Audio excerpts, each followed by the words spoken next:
Hello my dear students, आज वाली class में हम करेंगे economic application of difference equation. Economic application में जब चैप्टर का स्टार्टिंग हमने की थी तब बताया था कि जो हमारा डिफरेंस इक्वेशन होता है वो cobweb model, Harrod Domar model, lagged income determination model, इन सब में यूज़ होता है। अब इन सभी मॉडल में हम डिफरेंस इक्वेशन कैसे यूज़ करते हैं उसको देखते हैं। सपोज करो पहले हम कॉबवेब मॉडल की बात करते हैं। हमारे पास डिमांड और सप्लाई की इक्वेशन दी हुई है।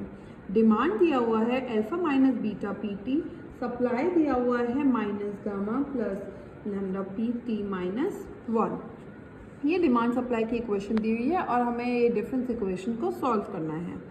एज वी ऑल नो कि इक्विलिब्रियम पर हमारा डिमांड और सप्लाई बराबर होता है, तो इसमें भी हम डिमांड सप्लाई की इक्वेशन को बराबर पुट कर देंगे। ये हो जाएगा minus lambda P T minus 1। अब हम कांस्टेंट को एक साइड कर देंगे और पी टी वाली टर्म्स को दूसरी साइड कर देंगे। ये बन जाएगा beta P T plus P T minus 1।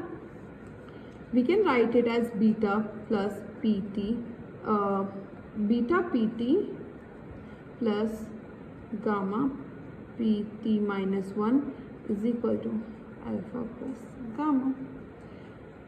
अब अगर हमें pt को अकेला करना है, इसका कोएफिशिएंट को 1 करना है, तो हम पूरी इक्वेशन को बीटा से डिवाइड कर सकते हैं। तो ये इक्वेशन बन जाएगी pt plus gamma by beta P T minus 1 is equal to alpha by beta. Right, हम इस इक्वेशन को एक यूनिट का इंक्रीमेंट कर इस तरीके से भी लिख सकते हैं। एक ही बात है, P T plus 1 gamma by beta, P T minus 1 है, इसमें एक और 1 ऐड करेंगे तो ये सिंपल पी टी बचेगा, alpha plus gamma by beta. ये बन गई अब हमारी डिफरेंस इक्वेशन की स्टैंडर्ड फॉर्म। सबसे पहले हमने सीखा था कि हम होमोजीनियस सोल्यूशन निकालते हैं। होमोजीनियस सोल्यूशन के लिए हम क्या करते हैं, हम लेट करते हैं।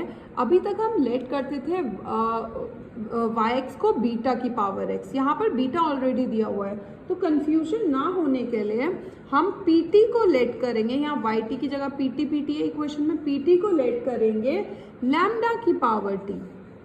राइट, इक्वेशन कैसी बनेगी हमारी, इक्वेशन हमारी ये है, ये कैसी बन जाएगी, lambda T plus 1 plus gamma by beta lambda T is equal to alpha plus gamma by beta.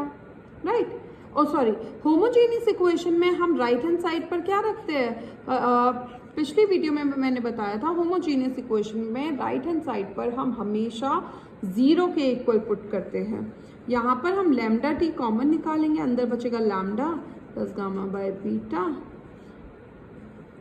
Is equals to 0। Lambda T दूसरी साइड जाएगा तो वो 0 के बराबर ही हो जाएगा। यहाँ से lambda plus gamma by beta equals to 0। Lambda की वैल्यू आ जाएगी 1 बाय बीटा। लैम्डा की वैल्यू आ गई हमारी माइनस गामा बाय बीटा। अब होमोजीनियस सोल्यूशन की इक्वेशन क्या थी, yx is equal to c1 beta 1 की पावर x। यहाँ yx की जगह क्या है, pt, pt is equal to c1 into beta की जगह हमने लैम्डा यूज करा था, तो लैम्डा हमारा ये आया कि पावर t। ये हो गया हमारा homogeneous solution. For particular solution, particular solution के लिए अभी तक हम क्या कर रहे थे, जहाँ पर भी yt yx था वहाँ हम y लिख रहे थे, yx को y से रिप्लेस कर रहे थे। तो पर्टिकुलर सोल्यूशन के लिए जो हमारी इक्वेशन है, हमारी इक्वेशन क्या थी, pt plus 1 by gamma by beta pt is equal to alpha plus gamma by beta. इसमें हम pt को रिप्लेस कर देंगे, let pt is equals to k, simple k से रिप्लेस कर देंगे pt को, तो इक्वेशन बन जाएगी k plus gamma by beta k is equal to alpha plus gamma by beta. k common ले लो, 1 plus gamma by beta is equal to alpha plus gamma by beta. LCM ले लो, beta beta plus gamma equal to alpha plus beta. k is equal to, ये यहाँ multiply में, दूसरी side जाएगा तो डिवाइड में हो जाएगा, डिवाइड में हो जाएगा तो बीटा ऊपर चला जाएगा, नीचे बीटा प्लस गामा, बीटा से बीटा कैंसिल, के हमारा आ गया alpha plus gamma by beta plus phi. ये हो गया हमारा पर्टिकुलर सोल्यूशन, राइट। ये हमारा पर्टिकुलर सोल्यूशन हो गया, ये होमोजीनियस सोल्यूशन हो गया। कंप्लीट सोल्यूशन के लिए हम क्या करते थे, homogeneous plus particular solution. Complete solution के लिए पीटी क्या होगा, कॉम्प्लीमेंट्री या homogeneous solution plus particular solution, तो वो हो जाएगा। अभी हमने होमोजीनियस सोल्यूशन निकाला था सी माइनस गामा बाय बीटा की power T plus alpha plus gamma by beta. ये हो गया हमारा कंप्लीट सोल्यूशन आंसर। अब अगर हमें क्वेश्चन में बोल दे कि नेचर ऑफ टाइम पाथ निकालो, नेचर ऑफ टाइम पाथ निकालने के लिए हम क्या देखेंगे, हम देखेंगे लैम्डा। लैम्डा की वैल्यू जो हमारे होमोजीनियस सॉल्यूशन से निकल रही थी, उस वैल्यू से हम नेचर ऑफ टाइम पाथ बता सकते हैं। लैम्डा की वैल्यू 3 केसेस हो सकते हैं, lambda greater than 1, lambda smaller than 1 and lambda equals to 1, right. ये लैम्डा हमने मॉड्यूलस में डाला है। मॉड्यूलस का मतलब है हम हमेशा लैम्डा की पॉजिटिव वैल्यू लेंगे, कंसीडर करेंगे।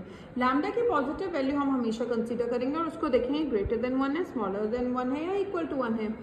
जब लैम्डा हमारा ग्रेटर देन 1 होगा तो time path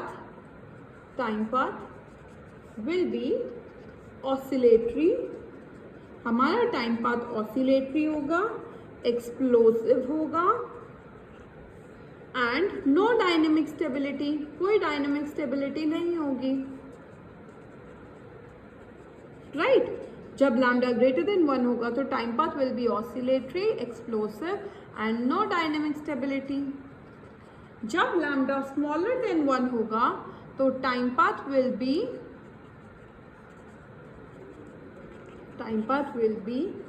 oscillatory, convergent and there will be dynamic stability.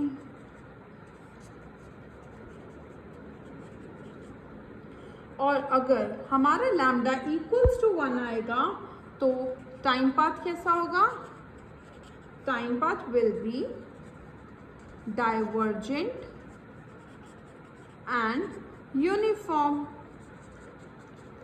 हमारे लैम्डा की वैल्यू से टाइम पाथ का नेचर पता लगेगा। अगर लैम्डा की वैल्यू ग्रेटर देन 1 आएगी, हम हमेशा positive value of lambda consider करेंगे। लैम्डा की वैल्यू ग्रेटर देन 1 होगी तो टाइम पाथ हमारा ऑसिलेटरी होगा, एक्सप्लोसिव होगा और नो डायनेमिक स्टेबिलिटी होगी।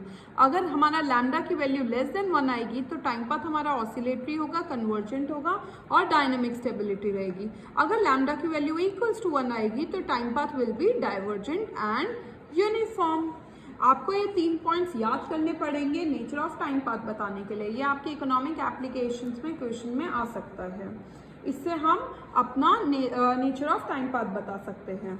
जैसे सपोज करो तुम्हें क्वेश्चन दिया हुआ है, क्वांटिटी डिमांडेड दिया हुआ है 60 माइनस 4 PT, क्वांटिटी सप्लाई दिया हुआ है -20 प्लस 2 PT माइनस 1, और इसने बोल दिया कि इंटरटेम्पोरल इक्विलिब्रियम प्राइस निकालो एंड टाइम पाथ निकालो और नेचर ऑफ टाइम पाथ भी बताओ। अभी तक जैसे हम सॉल्व कर रहे थे वही करेंगे। इक्विलिब्रियम पर क्या होता है, at equilibrium demand is equals to supply, right. 60 minus 4 PT equal to -20 plus 2 PT minus 1, right.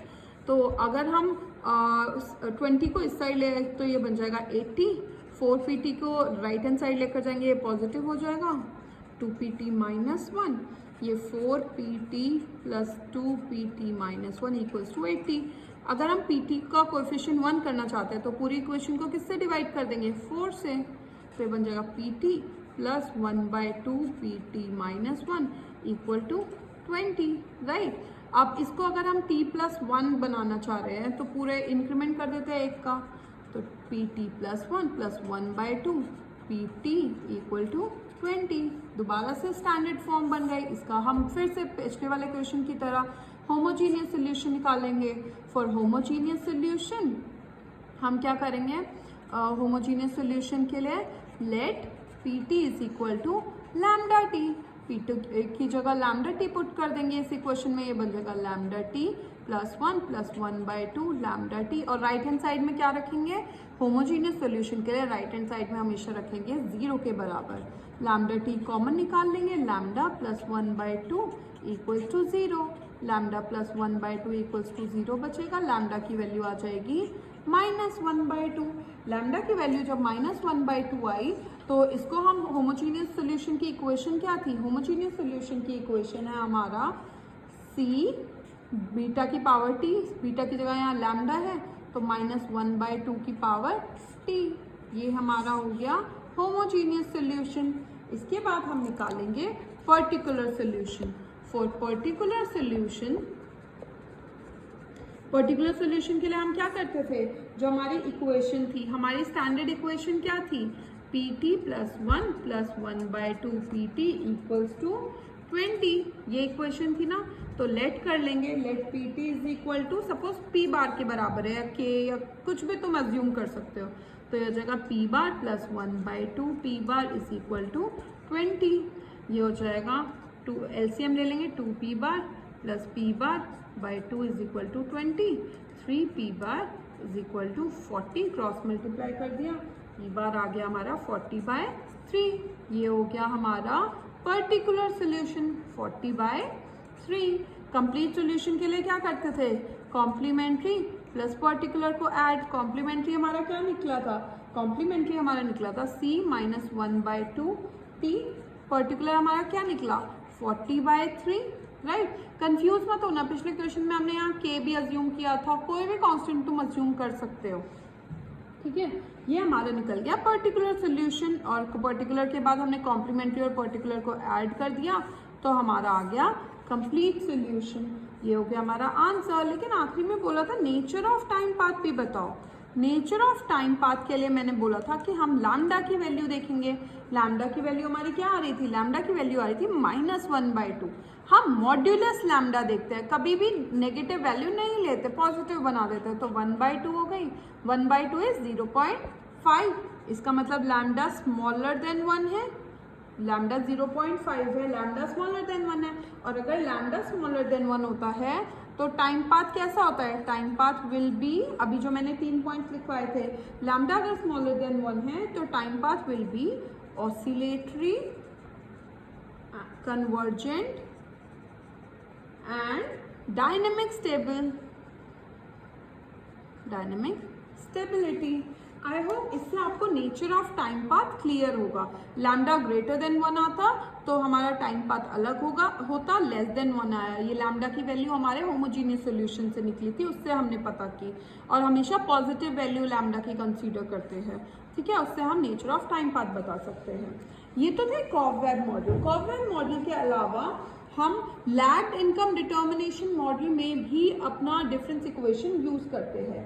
Lagged income determination model में भी हम इसी तरह नेचर ऑफ टाइम पाथ बता सकते हैं। सपोज करो इनकम डिटर्मिनेशन मॉडल दिया हुआ है Y T is equal to C T plus I T. C T की इक्वेशन दी हुई है 10 प्लस 0.5 वाई टी माइनस 1।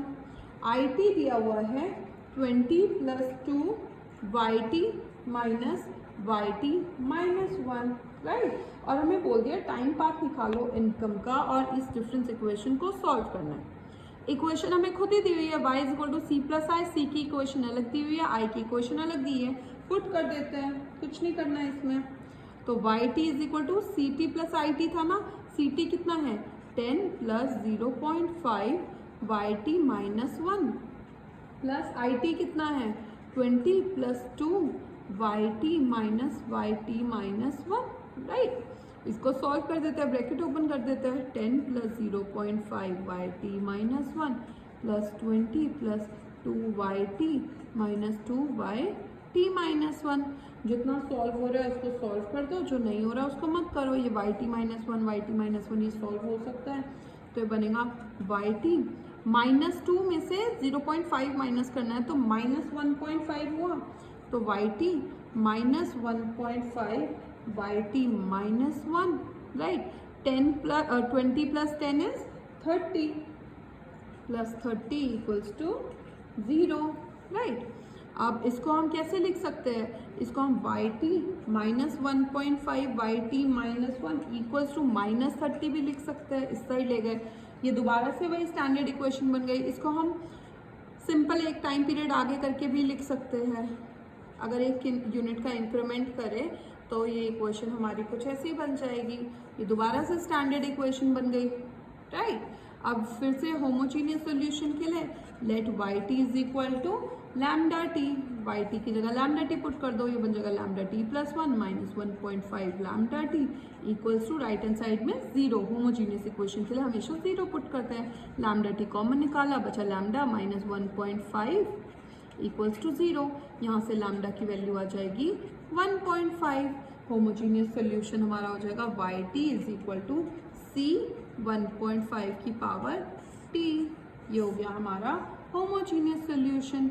अब हम करेंगे पर्टिकुलर सोल्यूशन के लिए, पर्टिकुलर सोल्यूशन के लिए हम लेट करेंगे कि वाई टी हमारा के बराबर है, जहाँ पर भी वाई टी है उसकी जगह हम के लिख देंगे, इक्वेशन ये थी, इसकी जगह के माइनस 1.5 के इक्वल्स टू माइनस 30, पर्टिकुलर में जो होता है राइट हैंड साइड वही लिखते हैं, तो के माइनस 1.5 के इज इक्वल टू माइनस 30, तो 1 में से माइनस 1.5 करेंगे तो माइनस 0.5 के बचेगा इक्वल टू माइनस 30, माइनस से माइनस कैंसिल, के इज इक्वल टू 60, राइट। तो पर्टिकुलर सोल्यूशन हो गया हमारा 60, ये कॉम्प्लीमेंट्री निकला था या होमोजीनियस निकला था, ये हमारा पर्टिकुलर सोल्यूशन निकल गया। कंप्लीट सोल्यूशन के लिए हम इन दोनों को ऐड कर देंगे, राइट। कंप्लीट सोल्यूशन हमारा हो जाएगा C 1.5t प्लस 60, राइट। ये हो गया हमारा आंसर। अब हमसे नेचर ऑफ टाइम पाथ भी पूछा था, नेचर ऑफ टाइम पाथ के लिए मैंने क्या बताया था, हम लैम्डा की वैल्यू से बताएंगे। लैम्डा हमारा कितना आया था, लैम्डा की वैल्यू आई थी इस क्वेश्चन में हमारी 1.5, तो 1.5 हमारी क्या है, ग्रेटर देन 1, राइट। 1.5 हमारी ग्रेटर देन 1 है, अगर लैम्डा ग्रेटर देन 1 है तो टाइम पाथ कैसा होगा, time path will be oscillatory and explosive and there is no dynamic stability,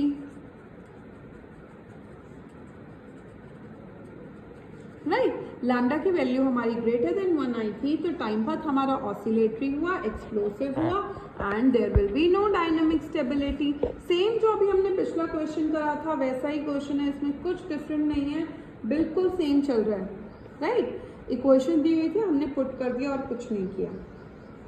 ये तो था हमारा इनकम लैग डिटर्मिनेशन मॉडल। इसके अलावा हैरेट-डॉमर मॉडल में भी हमारा कॉबवेब मॉडल, हैरेट-डॉमर मॉडल में भी हमारा डिफरेंस इक्वेशन यूज होता है। जैसे एग्जांपल के लिए सपोज करो एक हैरेट-डॉमर मॉडल दिया हुआ है, इन्वेस्टमेंट फंक्शन दिया हुआ है 2.66 YT माइनस 1, सेविंग इक्वेशन दी हुई है 0.16 YT, इनिशियल कंडीशन दी हुई है Y0 इज इक्वल टू 9000 और हमें बोल दिया कि टाइम पाथ ऑफ इनकम निकालो and warranted rate of growth निकालो, warranted rate of growth and time path of income. सबसे पहले इन्वेस्टमेंट और सेविंग फंक्शन दिया हुआ है, हमें पता है इक्विलिब्रियम पे क्या होता है हैरेट-डॉमर में, इन्वेस्टमेंट और सेविंग बराबर होती है, तो investment 2.66 YT minus 1 equal to saving के बराबर कर देंगे, सेविंग और इन्वेस्टमेंट की इक्वेशन बराबर कर दी, इसको ब्रैकेट को ओपन करेंगे तो 2.66 YT, इस वाली इक्वेशन को भी अगर हम यहाँ पर ले आए माइनस 0.16 YT हो जाएगा, इस साइड आएगा, और ये 2.66 YT माइनस 1 को दूसरी साइड ले जाओ तो पॉजिटिव भी हो जाएगा और इस साइड लिख दिया हमने, राइट। इसको सॉल्व करेंगे तो 2.66 में से 0.16 YT को माइनस करेंगे तो आएगा 2.5 YT equal to 2.66 YT minus 1, ठीक है। अगर हमें YT का कोफिशिएंट 1 करना है तो पूरी इक्वेशन को किससे डिवाइड कर देंगे, 2.5 से, जब 2.5 से डिवाइड करेंगे ये बचेगा YT equals to 1.064 YT minus 1, इसको हम ऐसे भी लिख सकते हैं YT minus 1.064 YT minus 1 equals to 0, right. अब इसका एक टाइम पीरियड बढ़ाकर लिख सकते हैं, एक इंक्रीमेंट कर सकते हैं हमने ये पहले ही सीखा हुआ है। एक टाइम पीरियड बढ़ाएंगे तो इक्वेशन कुछ ऐसी बन जाएगी। फिर दोबारा से स्टैंडर्ड फॉर्म में हमारी इक्वेशन आ गई। फिर से होमोजीनियस सॉल्यूशन निकालेंगे। होमोजीनियस सॉल्यूशन के लिए फिर से लेट करेंगे कि वाई टी हमारा लैम्डा टी के बराबर है। ये बन जाएगा lambda T plus 1 minus 1.064 lambda T equals to 0। Lambda T common, lambda minus 1.064 equals to 0। यहाँ से हमारी लैम्डा की वैल्यू आ जाएगी 1.064, राइट।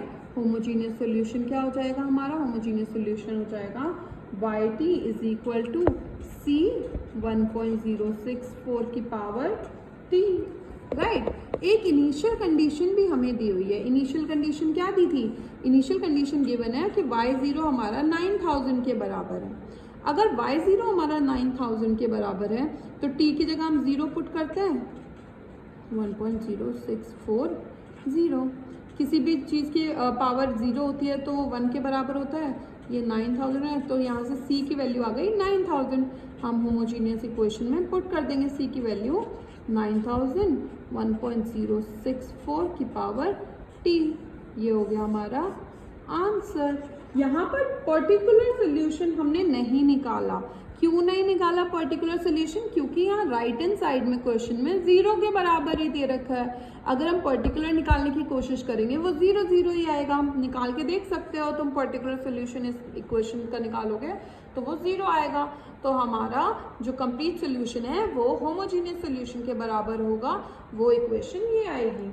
ये हो गया हमारा आंसर। इसके बाद एक और चीज इसमें बोला गया है, इसमें बोला है वारंटेड रेट ऑफ ग्रोथ भी निकालो।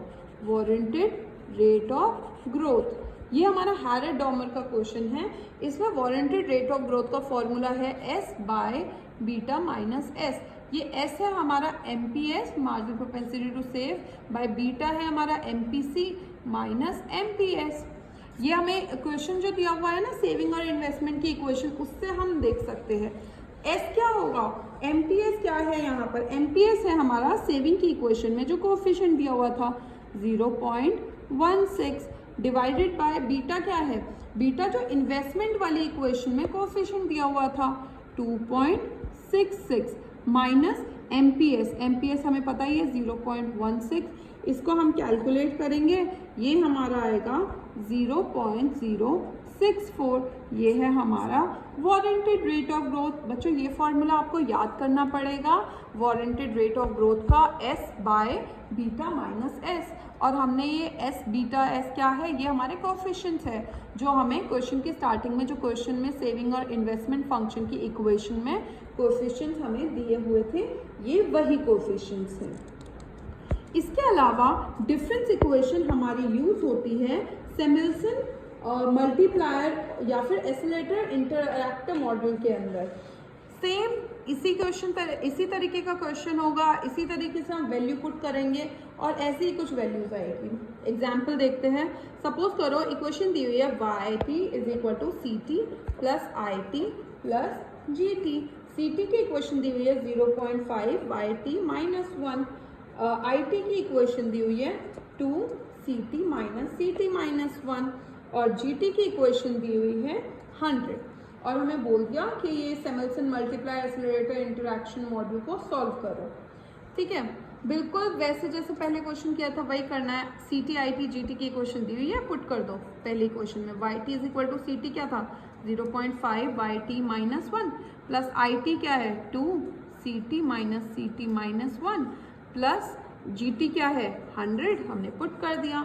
YT equal to 0.5 YT minus 1 plus 2 CT की जगह हम CT की इक्वेशन पुट कर सकते हैं 0.5 YT minus 1 minus CT minus 1, एक टाइम पीरियड पहले का कंजम्पशन।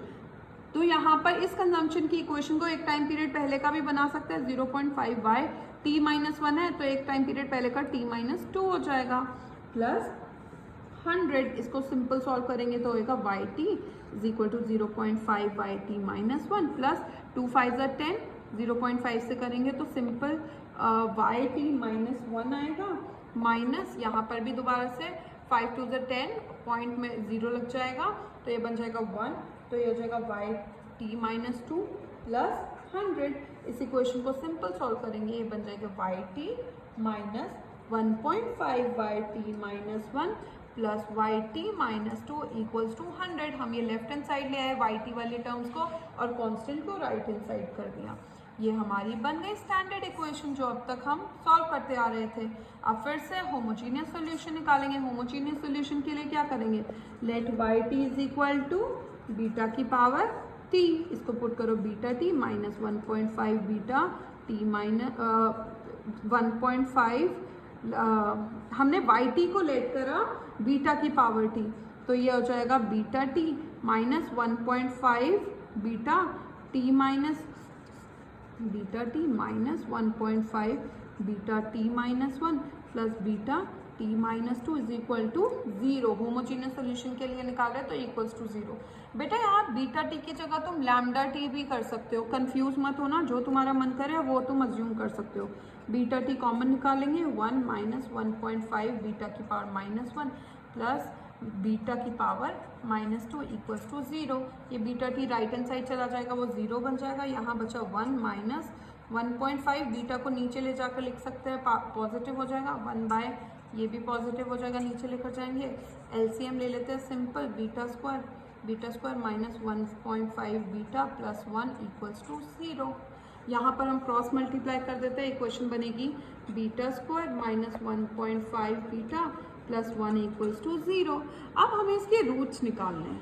देखो इस इक्वेशन के क्या डायरेक्ट रूट्स निकल पा रहे हैं तुमसे? तुम क्या दो ऐसे रूट दो नंबर्स को सोच सकते हो जिसको प्लस माइनस करने पर माइनस 1.5 आए और मल्टीप्लाई करने पर 1 आए? नहीं सोचे जा रहे, तो हम फॉर्मूला लगाएंगे। फॉर्मूला क्या है जो मैंने पिछले वीडियो में भी डाला हुआ है, beta is equal to minus B plus minus under root में B square minus 4ac by 2a, right. अब ये ए बी सी क्या है, बीटा स्क्वायर का कोएफिशिएंट ए है वो 1, बी हमारा माइनस 1.5 और सी हमारा 1। ये वैल्यूज हम इस फॉर्मूले में पुट कर देंगे तो बचेगा minus 1.5 plus minus under root के अंदर माइनस 1.5 का square minus 4 into A into C हमारा 1 है डिवाइडेड बाय 2a, 2 इंटू 1, ये बन जाएगा 1.5 प्लस माइनस अंडर रूट के अंदर माइनस 1.75 डिवाइडेड बाय 2। मैंने कल ही बताया था तुम लोगों को कि जब भी अंडर रूट के अंदर माइनस होता है हम अंडर रूट को हटाते हैं तो आई आ जाता है, आयोटा आ जाता है, राइट। और 1.75 का रूट हटाओगे तो आएगा 1.32, 1.32 आए डिवाइडेड बाय 2, 2 से डिवाइड कर दे तो ये बन जाएगा 0.75 प्लस माइनस 0.66 आयोटा, राइट। ये वही फॉर्म में आ गई, कॉम्प्लेक्स एंड कॉन्जुगेट नंबर वाली फॉर्म में आ गई, a प्लस बी आई वाली फॉर्म में। Roots are conjugate and complex. इसमें a क्या है, a है 0.75, b है हमारा 0.66, r क्या हो गया, r का फॉर्मूला क्या था, a square plus b square, 0.75 का स्क्वायर प्लस 0.66 का स्क्वायर, राइट। ये अंदर आ जाएगा हमारा 0.9981, it is almost equals to 1। ठीक है, इसकी इक्वेशन क्या बचेगी, इसकी कॉम्प्लीमेंट्री फंक्शन या होमोजीनियस की इक्वेशन का फॉर्मूला था r की पावर x, राइट। r कितना है 1 की पावर x, यहाँ t की फॉर्म में है तो 1 की पावर t हो जाएगी, x नहीं होगी, ठीक है। c1 cos theta t plus c2 sin theta t, right. ये हमने कल वाली वीडियो में किया था, पहली वीडियो में किया था। ये हमारा निकल गया होमोजीनियस सोल्यूशन। अब हम निकालेंगे पर्टिकुलर सोल्यूशन। पर्टिकुलर सोल्यूशन के लिए हम क्या करेंगे, हम लेट कर लेंगे कि वाई टी हमारा सिंपल वाई के बराबर है। इक्वेशन हमें ये दी हुई थी, इसमें वाई से रिप्लेस कर देंगे, Y minus 1.5 Y plus Y equals to 100, ये हो जाएगा 0.5 Y is equal to 100, Y की वैल्यू आ जाएगी 200। ये हो गया हमारा पर्टिकुलर सोल्यूशन 200। कंप्लीट सोल्यूशन के लिए क्या करते हैं हम, कॉम्प्लीमेंट्री प्लस पर्टिकुलर, तो कंप्लीट सोल्यूशन हो जाएगा Y T is equal to 1 की power T c1 cos theta T plus c2 sin theta T plus हमारा पर्टिकुलर कितना आया था 200, तो ये हो गया हमारा फाइनल आंसर। लेकिन इसमें भी नेचर ऑफ टाइम पाथ बोला हुआ है। अगर इसमें नेचर ऑफ टाइम पाथ बोलते हैं, नेचर ऑफ टाइम पाथ निकालने को बोलते हैं। इस तरीके के क्वेश्चन में याद रखना जो आर की वैल्यू आती है, जब भी कॉम्प्लेक्स एंड कॉन्जुगेट रूट्स आएंगे, कॉम्प्लेक्स एंड कॉन्जुगेट रूट्स में आर की वैल्यू से हम नेचर ऑफ टाइम पाथ बताएंगे। आर ग्रेटर देन 1 आ रहा है, स्मॉलर देन 1 आ रहा है, या इक्वल टू 1 आ रहा है। ठीक है, 3 केसेस बनेंगे, R greater than 1, R smaller than 1, R equals to 1। अगर आर हमारा इक्वल्स टू 1 आ रहा है तो टाइम पाथ कैसा होगा हमारा? Regular and cyclic. Equals to 1 में आएगा regular and cyclic.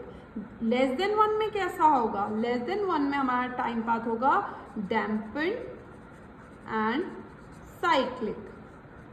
Greater than 1 में कैसा होगा? अगर आर ग्रेटर देन 1 है तो हमारा नेचर ऑफ टाइम पाथ होगा एक्सप्लोसिव एंड साइक्लिक। राइट, इस क्वेश्चन में हमारी आर की वैल्यू क्या आ रही थी? जो हम क्वेश्चन कर रहे थे, इस क्वेश्चन में हमारी आर की वैल्यू क्या थी? √a² + b² करके हमारा आर 1 के बराबर आ रहा था। तो इस क्वेश्चन में नेचर ऑफ टाइम पाथ क्या था? Regular and cyclic. ठीक है, nature of time path lambda वाला का मैंने बताया था, रूट्स निकालेंगे तो लैम्डा वाले से क्या आएगा? अगर हमारा कॉन्जुगेट एंड कॉम्प्लेक्स रूट आता है तो टाइम पाथ हमारा आर की वैल्यू से पता लगता है। इस क्वेश्चन में आर हमारा 1 के बराबर आ रहा था, तो regular and cyclic time path था। राइट, इसका एक क्वेश्चन और कर लेते हैं लास्ट, इकोनॉमिक एप्लीकेशन का, उससे आपका नेचर ऑफ टाइम पाथ और ज़्यादा क्लियर हो जाएगा। ठीक है, सपोज इक्वेशन दी है yt = ct + it + gt। ct दिया हुआ है हमारा 0.8 /t - 1, gt दिया हुआ है 100, it दिया हुआ है 2 ct - ct - 1। बिल्कुल सेम वैसा ही क्वेश्चन है जो अभी हम कर रहे थे। राइट, हम इसको सॉल्व करते हैं। हम इस वाली इक्वेशन में, yt वाली इक्वेशन में ct, it, gt की वैल्यू पुट कर देते हैं। ct था हमारा 0.8 yt - 1 प्लस it था हमारा 2 ct - ct - 1 प्लस gt है हमारा 100। राइट, हमने पुट कर दी वैल्यू। सिंपल जैसे पहले सॉल्व कर रहे थे वैसे सॉल्व कर देंगे। 0.8 yt - 1 प्लस 2 ct की जगह हम क्या पुट कर सकते हैं? 0.8 yt - 1। अब ct - 1 एक टाइम पीरियड पहले में कंजम्पशन की क्या करेंगे? एक टाइम पीरियड पहले का कर दो। 0.8 yt - 2 plus 100। Right, simple solve करो जैसे अभी किया था पिछले क्वेश्चन में। 0.8 yt - 1 plus 2 8 16 1.6 yt - 1 minus 1.6 yt - 2 plus 100। इस क्वेश्चन को रीअरेंज करेंगे तो हम लिख सकते हैं yt - 2.4 yt - 1 plus 1.6 yt - 2 is equals to 100। बन गई हमारी स्टैंडर्ड फॉर्म में इक्वेशन। राइट, फिर से same homogeneous solution. Homogeneous solution के लिए क्या लेट करेंगे? लेट yt = बीटा की पावर t। इक्वेशन बन जाएगी बीटा की पावर t - 2.4 बीटा की पावर t - 1 प्लस 1.6 बीटा की power t - 2 equals to, homogeneous है तो equals to 0। Beta t common निकालेंगे, 1 - 2.4 बीटा की पावर -1 प्लस 1.6 बीटा की पावर -2 इक्वल्स टू 0। ठीक है, ये दोबारा से बीटा टी उस साइड लेकर जाएंगे 0 हो जाएगा। ये इसको हम लिख सकते हैं 1 - 2.4 बीटा, नीचे लेकर जाएंगे तो पॉजिटिव हो जाएगा। एलसीएम करेंगे जैसे पहले किया था, एलसीएम किया 2.4 beta plus 1.6 equals to 0। Cross multiply करेंगे β² - 2.4 बीटा प्लस 1.6 इक्वल टू 0। दोबारा से क्वाड्रेटिक इक्वेशन आ गई, इसके रूट्स निकालने हैं। रूट्स निकालेंगे, डायरेक्ट रूट्स नहीं निकल रहे तो हम फिर से वो फॉर्मूला लगा देंगे, -b प्लस माइनस √ में b² - 4ac divided by 2a। यहाँ पर इक्वेशन में ए बी सी क्या था? a था हमारा 1, b था हमारा -2.4, c था हमारा 1.6। तो ये बन जाएगा -2.4 प्लस माइनस √ में 2.4 का स्क्वायर -4 × 1.6 × 1/2 × 1। इसको सॉल्व करेंगे 2.4 प्लस माइनस √ के अंदर क्या आएगा? इसके अंदर आएगा -6.4/2।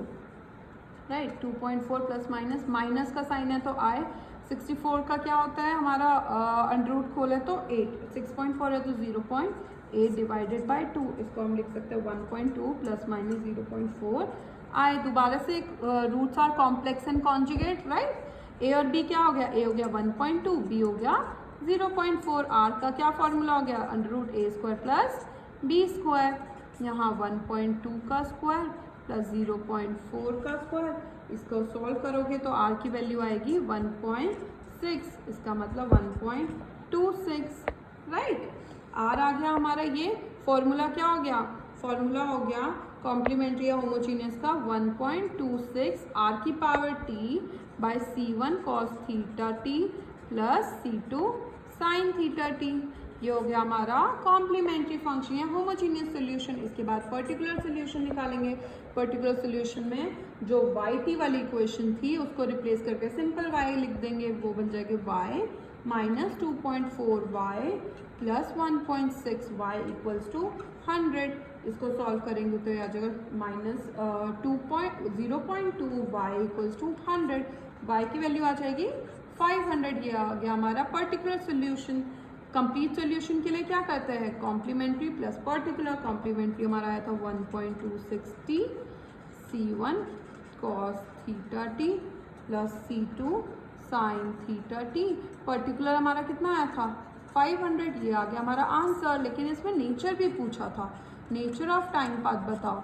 टाइम पाथ का नेचर मैंने बताया आर की वैल्यू से बताएंगे। आर की वैल्यू क्या आ रही है, आर की वैल्यू आ रही थी हमारी 1.26, मतलब आर हमारा ग्रेटर देन 1 है, राइट। और आर अगर ग्रेटर देन 1 होता है तो टाइम पाथ कैसा होता है, एक्सप्लोसिव। अभी अभी मैंने बताया था अगर आर ग्रेटर देन 1 होगा तो ये होगा explosive and cyclic. That's it for the economic application of difference equation. I hope आपको डिफरेंस इक्वेशन क्लियर होगा। अगर किसी भी स्टूडेंट को डिफरेंस इक्वेशन में कोई डाउट है तो आप कमेंट बॉक्स में बता सकते हो। Thank you for watching the video.